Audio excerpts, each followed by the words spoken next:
Good morning everybody. మనకు రకరకాల భ్రమల గురించి ఇంతకుముందు ఎన్నోసార్లు చెప్పుకున్నాం.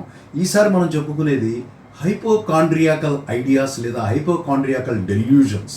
అంటే ఈ భ్రమల్లో ఎలా ఉంటుందంటే, ఒక రోగికి, ఒక మానసిక రోగి లేకపోతే ఒక వ్యక్తి డాక్టర్ దగ్గరికి వెళ్ళినప్పుడు, అదిగోండి నేను తుమ్మాను కాబట్టి నాకు టీబీ వచ్చేసిందేమో, వస్తుందేమో, లేకపోతే నాకు కడుపులో ప్రేవులు కదులుతున్నాయి, అరిచినట్టుంది కాబట్టి లోపల స్టమక్ క్యాన్సర్ ఉందేమో, వచ్చేసిందేమో, అలాగే ఇలా రకరకాలు చిన్న చిన్నవి, కాలు చేయి గుంజితే అమ్మో నాకు పెరాలసిస్ వస్తుందేమో, ఏదో కండరాల్లో ఇక్కడ ఛాతీలో నొప్పి కలిగితే అమ్మో హార్ట్ అటాక్ వచ్చి చచ్చిపోతానేమో, ఇలా ఒక హైపోకాండ్రియాకల్ లెవెల్లో, హెల్త్ యాంగ్జైటీ లెవెల్లో వీళ్ళు ఆలోచన చేయటం, అనేక మంది దగ్గర, డాక్టర్ల దగ్గరికి, ల్యాబుల దగ్గరికి వెళ్ళి ఏమీ లేదు అన్నా కూడా అదే భ్రమలో జీవించటాన్ని మనం హైపోకాండ్రియాకల్ డెల్యూషన్స్, హైపోకాండ్రియాకల్ ఐడియాస్, లేకపోతే హెల్త్ యాంగ్జైటీ డిజార్డర్గా మనం చెప్పుకుంటాం.